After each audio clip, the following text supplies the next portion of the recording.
नमस्कार। पॉलिटिकल पंचायत में मैं आपका अपना साकिब सुमन एक बार फिर हाजिर हूं एक बड़े मुद्दे के साथ। हरियाणा में बड़ौदा उपचुनाव नजदीक है। विपक्ष के हाथ बड़ा एजेंडा है और एजेंडा जुड़ा है सबसे बड़े वोट बैंक किसान से। प्रदेश में राहुल गांधी की ट्रैक्टर रैली के बाद बीजेपी कांग्रेस के साथ साथ राहुल गांधी पर हमलावर हुई और कांग्रेस पर ताबड़तोड़ आरोपों के साथ जवाबी ट्रैक्टर रैली निकाल दी। इस रैली के बाद से अब बीजेपी और कांग्रेस अपने तल्ख तेवरों के साथ पूरी तरह से आमने सामने।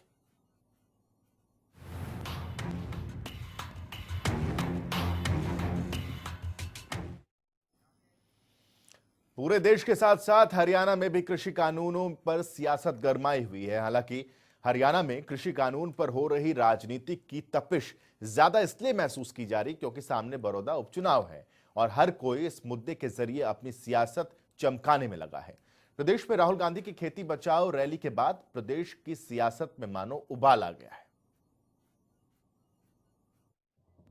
हरियाणा में कृषि कानूनों के विरोध में राहुल गांधी ने खेती बचाओ के नाम से अपनी ट्रैक्टर रैली निकाली तो बीजेपी ने भी हाथों हाथ इसका जवाब देने के लिए गोहाना में ट्रैक्टर रैली निकालकर ये जता दिया कि बीजेपी कृषि कानूनों के मुद्दे पर सियासी रोटियां नहीं सेकने देगी।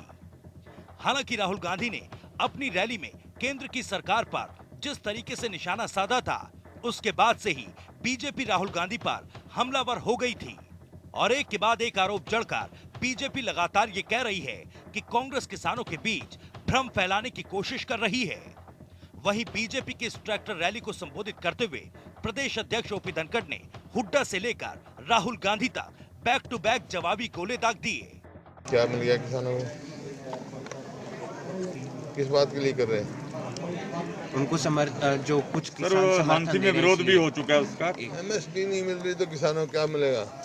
धनखड़ के बयान और बयानों में आरोप, साथ ही आरोपों में तल्खी से अंदाजा साफ लगता है कि बड़ौदा चुनाव भले बीजेपी के लिए अवसर हो या फिर चुनौती, बीजेपी बैकफुट पर नहीं रहने वाली। हालांकि बीजेपी की जवाबी रैली को लेकर नेता विपक्ष भूपेंद्र सिंह हुड्डा ने पूछा कि आखिर बीजेपी किस बात की रैली निकाल रही है।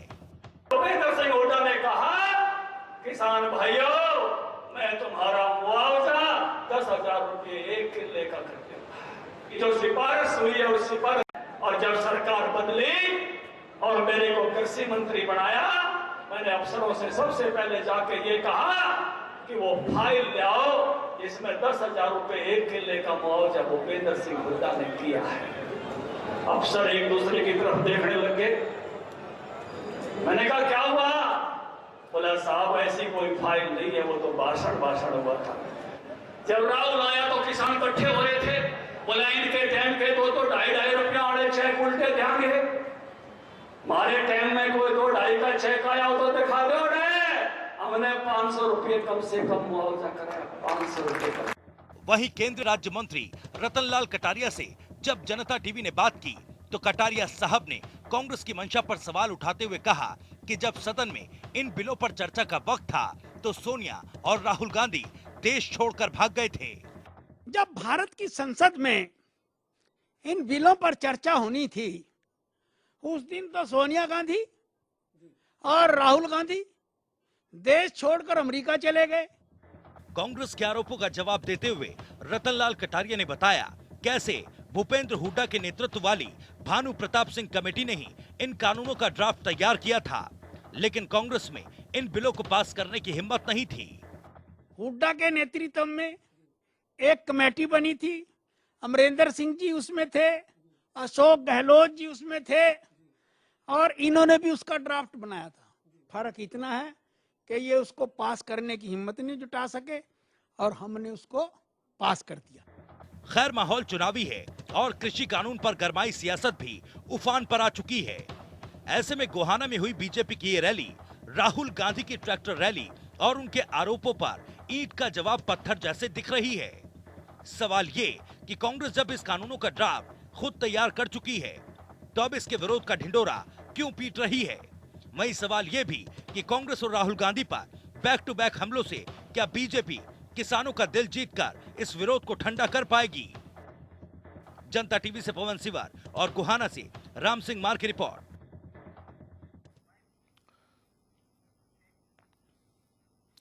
चलिए अब पंचायत की शुरुआत करते हैं। 3 खास मेहमान हमारे साथ इस पंचायत में जुड़े हुए हैं। सबसे पहले मिलवाता हूं आपको, उसके बाद चर्चा की शुरुआत। भारत भूषण जी हमारे साथ जुड़े हुए हैं भारतीय जनता पार्टी की तरफ से। बहुत बहुत स्वागत है भारत भूषण जी आपका।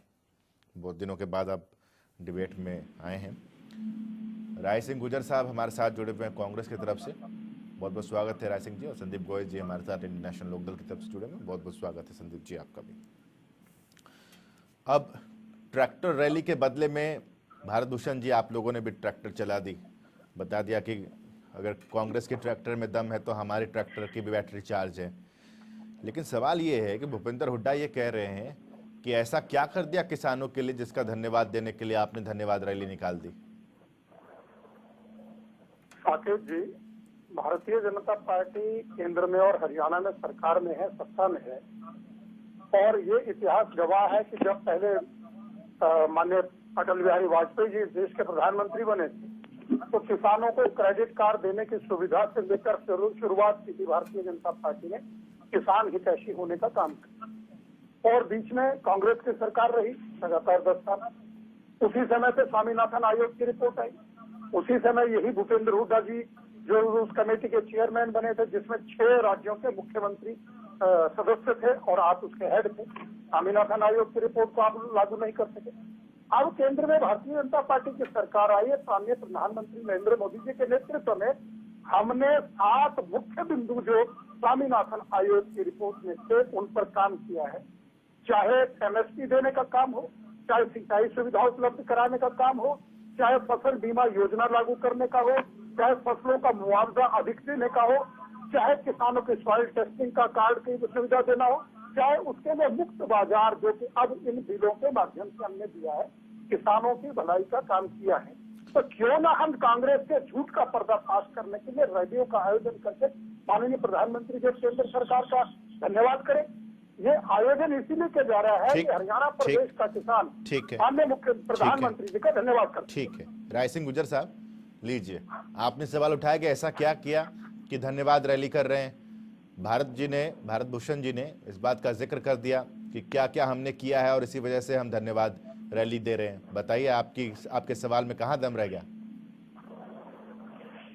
जी, मुझे बड़ा अच्छा जो होता है कि हमारे मित्र भाजपा के प्रवक्ता भारत भूषण जी आज किसान की बात को लेकर अपनी आत्मा पर बोझ लेकर इस आपके चैनल के माध्यम से बात रखने आए। अगर ये किसान के बेटे हैं, अगर इन्हें किसान का दर्द पता है तो कम से कम यहाँ पर आकर किसान के हित में जो बात कर रहे हैं उसकी बात न रखें, क्योंकि आज प्रदेश का किसान नहीं पूरे भारतवर्ष का किसान इस केंद्र की तानाशाही और प्रदेश की इस जो गठबंधन की सरकार है उससे पूरी तरह था। रही बात, इन्होंने बात उठाई, जहां तक बात है कि हम क्यों इनका विरोध कर रहे हैं। देखिए किस प्रकार से इन्होंने किसान के काले कानून जो उसके भविष्य को लेकर उस परिवार के लिए जिसका पूरा का पूरा परिवार आर्थिक रूप से पूरा किसान परिवार इस प्रकार से अपनी खेती पर निर्भर होता है। आज पूरे हरियाणा में देखिए किस प्रकार पंचकूला से लेकर पलवल तक, सिरसा से लेकर अम्बाला यमुनानगर तक पूरा हरियाणा के किसानों की धान सड़कों पर पड़ी है। और ये बात कर रहे हैं ट्रैक्टर रैली की। किस बात की ट्रैक्टर रैली की? इस बात का समर्थन आखिर क्या विश्वास किसान को दिया है? मैं ट्रैक्टर रैली के 2 तरीके उदाहरण देता हूँ आपको। राहुल जी प्रदेश में आए तो जब प्रदेश में राहुल जी आए, पंजाब बॉर्डर से लेकर ज्योतिसर की मंडी तक जहाँ पर किसानों का कार्यक्रम होना था, दोनों तरफ लगभग 200 गाँव थे। साकेत जी, किसान, मजदूर और वहाँ पर रहने वाले हर व्यक्ति सड़क पर आए। उन्होंने राहुल जी से बात की, संवाद किया, तो वो विश्वास के साथ आए थे, उनका दुख साझा करने आए थे। किसान को लेकर, समर्थन को लेकर जो उन्होंने बात रखी है वो रैली थी, वो विश्वास था। वो आम आदमी किसान मजदूर जब सड़कों पर आया और राहुल जी का धन्यवाद किया, वो रैली विश्वास की थी। और ये आज ये प्रायोजित रैली है। आज इन्होंने जिस प्रकार से ड्रामेबाजी की है, क्योंकि धनखड़ जी कभी भी गंभीरता से विषय नहीं रखते। जब गंभीरता से रखते थे, विपक्ष में थे, तो धनखड़ जी कपड़े उतार कर स्वामीनाथन एमएसपी का समर्थन मांगते थे। और आज बोली बदल रहे हैं, चाल बदल रहे हैं, चरित्र बदल रहे हैं। इनके नेताओं का कोई कहीं पर विश्वास नहीं है। ये हर बार केवल लोगों को भ्रमित करते हैं और खासकर आज किसान के साथ इन्होंने जांच की है। ठीक है राय जी। रही बात, संदीप मेरे मित्र ने कहा कि किसान बीमा के नाम पे जो किसान बीमा किया है आपको पता है कि किसान राय सिंह बीमा जी, जो थोड़ा किया सा है रुक जाइए, अब जरा एक बार संदीप बड़ी गोयल बड़ी जी के कंपनियों पास को फायदा देने के लिए अब किया एक बार इनका रुक किसान बीमा एक बार रुक कराया जाइए, है। थोड़ा सा इन्होंने रुक जाइए। रजिस्ट्रेशन की बात करी, पोर्टल ठीक की है, बात करी, आज ठीक है। पूरा हरियाणा मेरा फसल मेरा दौरा ठीक है। बंद पड़ा है, हजारों ट्रालियां सड़कों पर पड़ी है, धान सूख रहा है। अगर आप क्या सुन बात पा करते रहे बात भूषण जी, हैं राय सिंह जी, आप अगर कम आप से तक कम आवाज नीयत से पहुंच बात रही करें, है आत्मा से बात करें, तो एक बार रुक आप जाइए, किसान के थोड़ा साथ धोखा मत करें। संदीप गोयल जी के पास चलते हैं। संदीप जी, अब भारतीय जनता पार्टी ये दावा कर रही है कि बहुत कुछ किया है किसानों के लिए, कांग्रेस ये कह रही है कुछ भी नहीं किया किसानों के लिए। कौन है जो किसानों के हितैषी है? आप हैं? देखिए साकेत, हम तो बड़े ही गर्व के साथ कह सकते हैं कि हम उस पार्टी से चौधरी देवीलाल जी ने बनाया, खड़ा किया। और चौधरी देवीलाल जी ने अपनी जिंदगी किसानों के लिए, देश के लिए, छोटे गरीब मजदूर के लिए अपने जीवन को सभी बड़े से बड़े त्याग उन्होंने करके दिखाए। हमें बड़ा फक्र होता है कि हम किसान हितैषी पार्टी हैं। बात आती है आज किसान की हितैषी पार्टी कहलाने वाली कांग्रेस पार्टी, वो कांग्रेस पार्टी जो SYL का पानी जब हरियाणा को मिलना था तो उनके जो मुख्यमंत्री कैप्टन अमरिंदर सिंह होते थे, उसमें रोड़े अटकाने का काम किया। 10 साल तक उन्होंने लगातार SYL के पानी को हरियाणा में नहीं आने दिया। भूपेंद्र हुड्डा प्रदेश के मुख्यमंत्री थे। उसके बाद अब आप देखिए 6 साल से केंद्र में भारतीय जनता पार्टी की सरकार है, प्रदेश में भारतीय जनता पार्टी की सरकार है। ट्रैक्टर रैली निकालने की बजाय भारतीय जनता पार्टी SYL का पानी अगर हरियाणा की नहरों में निकाल देती तो किसान शायद आज इनके साथ खड़ा होता। आज मैं सोशल मीडिया पर भी देख रहा था, जो ट्रैक्टर रैली इन्होंने आज निकाली, जिसमें ये इसको ट्रैक्टर रैली में कह के खट्टर रैली मैं कहूंगा, क्योंकि वहां जो लोग आए हुए थे वो सरकार के कहने पर कुछ लोग भाईचारा का उदाहरण दे रहे थे, परंतु कह रहे थे कि सरकार ने अगर कानून में संशोधन करके न्यूनतम समर्थन मूल्य की लाइन अगर इन कानूनों के अंदर शामिल नहीं की तो हम भारतीय जनता पार्टी को वोट नहीं देंगे। कुछ लोग कहते सुनाई दिए गए कि भाड़े पर ले आए गए, कुछ लोग कहते सुनाई दिए ये जो ट्रैक्टर मंगवाए गए सरपंचों के ऊपर दबाव बनाकर, मुश्किल से जहां बड़े बड़े गांव में 500 ट्रैक्टर हर गांव में है, वहां से 4-4, 5-5 ट्रैक्टर भी इनको नहीं मिल पाए। शहर के अंदर जो मटेरियल का काम करते थे वहां से 2 घंटे की उधार मांग के शहर के ट्रैक्टरों को आज रैली में खड़ा करके किसान हितैषी बनने का दावा जो भारतीय जनता पार्टी कर रही है वो बिल्कुल झूठा दावा है। एक किसान सब इनके साथ खड़ा होगा अगर बासमती धान का इनको MSP के बराबर रेट मिले। आज बासमती 400 रुपए से नीचे MSP से कम पर बिक रहा है। नरमा आज 600 से 800 रुपए नीचे कम बिक रहा है। मूंगफली वहां आज 1300 से लेकर 1700 रुपए MSP से नीचे बिक रही है। बाजरा 1200 रुपए पर बिक रहा है, 2150 का भाव है। कैद बाजरे के ऊपर 8 किलो क्विंटल की लगा दी। किसान को तो चौतरफा मार भारतीय जनता पार्टी ने डाली हुई है। ये किस सफलता का नाम देकर ट्रैक्टर रैली आज गुहाना में निकालने का दम भर रहे हैं। वो कृषि मंत्री पूर्व में OP धनखड़ जो नंगे बदन होकर 2013 में नांगल चौधरी से लेकर चंडीगढ़ तक कहते थे कि 2100 रुपए गेहूं का MSP मिलूंगा, 6 साल निकल गए, आज ठीक है संदीप गोयल जी, इस रिपोर्ट की दावा करते वो नहीं दे पाए। एक और साकेत जी मैं कहूंगा 2014-15 के आसपास प्रधानमंत्री जी ने राजस्थान की रैली की थी, उसमें कहा था कि पहली कलम से मैं किसानों का कर्जा माफ करूंगा जिस दिन मैं प्रधानमंत्री बन जाऊंगा। वो दावा प्रधानमंत्री पूरा नहीं कर पाए। उनकी कलम की स्याही क्यों किसानों का कर्जा माफ करने में। अब भारत भूषण जी देखिए, दोनों की तरफ से कई सवाल उठाए गए हैं और खास तौर पर भूपेंद्र सिंह हुड्डा भी ये कह रहे थे कि आप MSP तो दे नहीं पा रहे। संदीप गोयल जी ने तो पूरा आंकड़ा रख दिया आपके सामने कि क्या क्या जो फसलें हैं जिन पर MSP नहीं मिल पा रही। जी देखिए साकेत जी, अगर MSP की बात करें 2013-14 तक कांग्रेस की सरकार और 2013-14 में धान का मूल्य MSP था 1310 रुपए और गेहूं का था 1400 रुपए। तब इनकी सरकार को हरियाणा प्रदेश में 8 साल हो गए थे और केंद्र में भी 8-10 साल हो गए। स्वामीनाथन आयोग की रिपोर्ट आ चुकी थी और इनको MSP भी ना था। तो मैं इनसे पूछना चाहूंगा कि कौन से लागत मूल्य निर्धारित करके इन्होंने MSP तय की थी तब गेहूं की और धान की। अगर ये कहते थे कि आज भी ये कहते, कल कह रहे थे कि 5200 रुपए गेहूं धान का गेहूं का रेट होना चाहिए, तो अगर उस समय इन्होंने MSP लागू किया था 1310 रुपए गेहूं का रेट, धान का रेट दिया 1400 गेहूं का, तो किस प्रकार से इन्होंने वो कौन से फार्मूले से तय करके दिया था, क्यों नहीं तब दिया। और आज अगर भारतीय जनता पार्टी के समय पर आकर के देखें तो हमने जो काम किया है वो MSP खाली बढ़ाने के निर्धारण के लिए किया है, किसान की कॉस्ट ऑफ प्रोडक्शन जिसको लागत मूल्य कहते हैं उसको भी कम करने का काम किया है। विविधता ला करके खेतों में भारतभूषण जी, सवाल ये है कि क्या एमएसपी मिल पा रहा है किसानों को? नहीं, एमएसपी को आज की तारीख में लगभग 25 लाख मीट्रिक टन जो है धान जो मंडी में कल 7-10-2020 तक खरीदा नहीं गया मिल पा रहा। है। कितना ही धान आया पूरा जाकर देखिए, बीच में नहीं बोल रहा है, मैंने आपके बीच में नहीं बोला। पूरा का पूरा जो है धान जितना मंडी में आया मंडी में धान खरीदा गया, सिर्फ जो पंजी आई थी। देखिए समझ लीजिए, बीच में नहीं बोलिए, समझ लीजिए, आप बीच में न बोलिए, मैं आपको बीच में नहीं बोल रहा। ये कोई सभ्यता नहीं है, ये कोई सभ्यता नहीं है बीच में बोलने की बात है कि आप ये कोई गोरखवादी सभ्यता नहीं है, गोरखवादी सभ्यता की बात नहीं है, गोरखवादी सभ्यता की बात नहीं है। अगर आप मुझे नहीं बोलने देंगे तो मैं आपको नहीं बोलने दूंगा, अगर आप मुझे नहीं बोलने दूंगे तो मैं आपकी बारी में आपको नहीं बोलने दूंगा। आप उसी प्रधानमंत्री चौधरी देवीलाल जी को प्रधानमंत्री की बात कर रहे हैं, जब वो प्रधानमंत्री थे किसान आयोग ने 5 रुपया समर्थन मूल्य घोषित किया था बढ़ाने का। आपके चौधरी देवीलाल जी ने 5 रुपए भी धान का समर्थन मूल्य नहीं बढ़ाया था। तो उस समय मैं दावे से कह रहा हूँ, आप किसान ऐसे बनते हैं, किसानों का कर्जा माफ करने की बात करते हैं, किसानों कर्जा में डुबोने का काम आपने किया, हमेशा से किसान को बरगलाने का काम आपने किया कि आप कुछ मत करो, हम आपका कर्जा माफ करा देंगे। किसान को कर्जों में डुबोने का काम सबसे ज्यादा इंडियन नेशनल लोकदल ने किया है। किसान के मन में ये बात भरने की, किसान के मन में ये मानसिकता बनाने की किसान को उसका कर्जा वापस नहीं करना पड़ेगा, ये मानसिकता आपने पैदा की। और आपने यहाँ तक कहा कि बिजली के बिल मत दीजिए, बिजली के बिल मत दीजिए, मीटर उखाड़ के शहर में फेंक देंगे। ये तो आपकी राजनीति का तरीका है, आप किस प्रकार की राजनीति करते हैं। आप कहते हैं बिजली के मीटर नहीं रहना चाहिए, मीटर उठा के शहर में फेंक देंगे, ना रहेगा मीटर रीडर। ये आपकी राजनीति का तरीका है। आप देश के लोगों को, प्रदेश के लोगों का क्या मानसिकता दे रहे हैं। आप बीच में मेरे समय में आप बोल रहे हैं, मेरे समय में आप बोल रहे हैं, मैं आपके समय में बोला हूँ। मैं आपकी बात क्यों सुनो? मीटर उखाड़ करके आप शहर में फेंकने की बात करते हैं और प्रदेश की जनता को क्या दिशा देना चाहते हैं? किस प्रकार की राजनीति? आपके चौधरी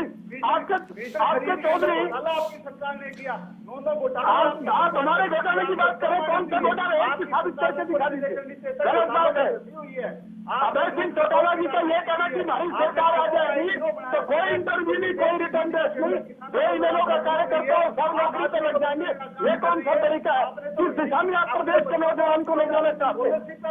इसका मतलब जो इनलो का कार्यकर्ता होगा, जो इनलो पार्टी से जुड़ा व्यक्ति होगा, उसको अच्छा, आप दोनों को रोक रहा हूँ यहाँ पे।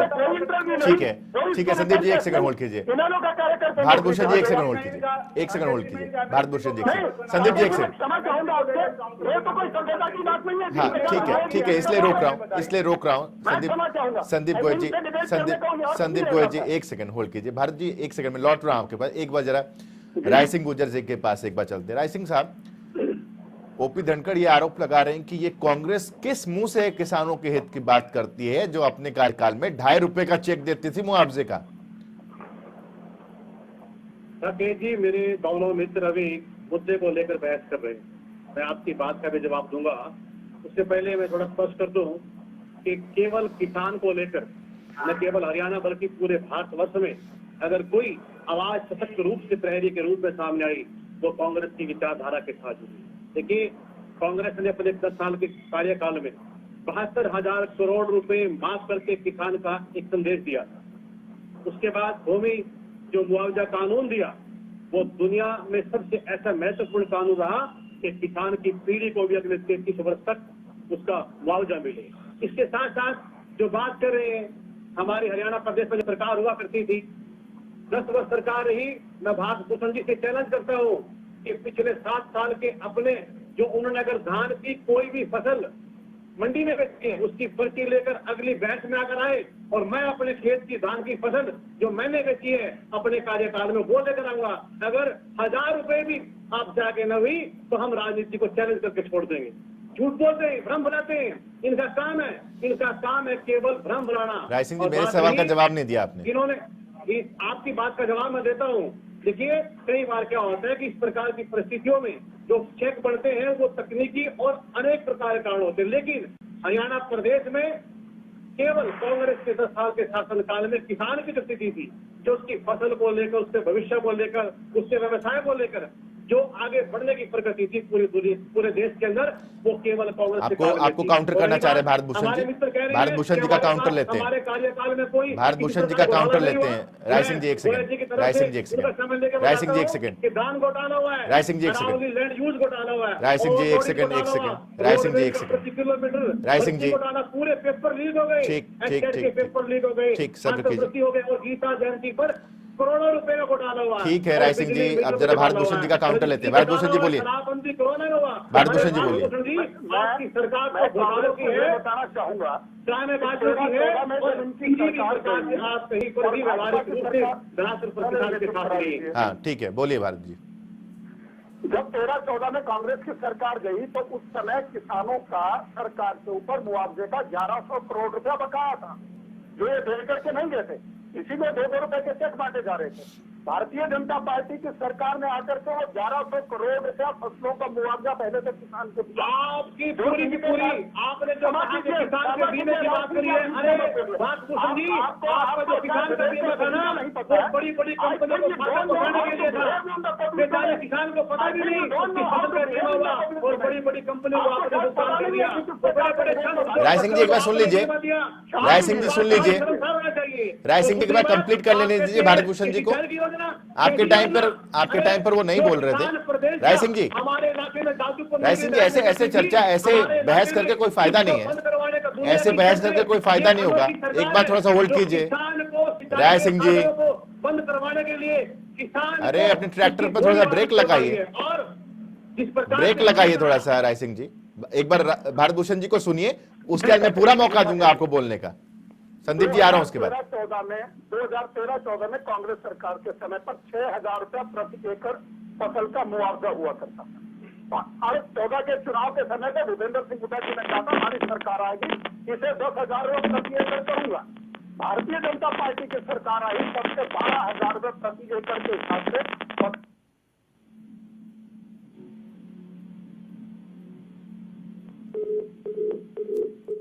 भारत भूषण जी, आपका फोन डिस्कनेक्ट हो गया, दोबारा से संपर्क साधते हैं। संदीप जी के पास चलते हैं। संदीप जी बोलिए।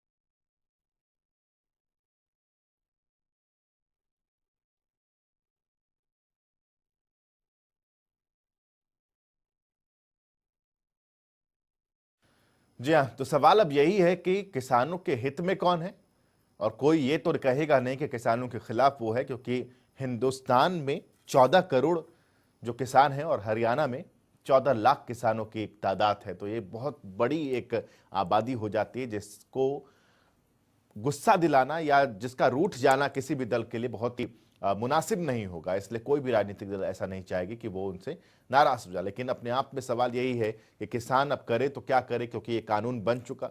अब इस कानून को इम्प्लीमेंट कराया जा रहा है, और जिस तरीके से आगे आने वाले दिनों में एमएसपी का एक बहुत बड़ा सवाल उठाया जा रहा है, क्योंकि लगातार ये कहा जा रहा है कि एक कानून और बना दीजिए कि मंडी के बाहर कोई भी फसल खरीदेगा, अनाज खरीदेगा, तो वो एमएसपी पे ही देगा। एमएसपी से कम वो अगर वो देता है तो उस पर कानूनी कार्रवाई होगी। यही एक मांग किसानों की है, विरोधियों की भी यही एक मांग है। लेकिन सत्ता पक्ष कह रहा है कि मंडी से किसी तरीके का खिलवाड़ नहीं होगा, एमएसपी से किसी तरीके का कोई खिलवाड़ नहीं किया जाएगा।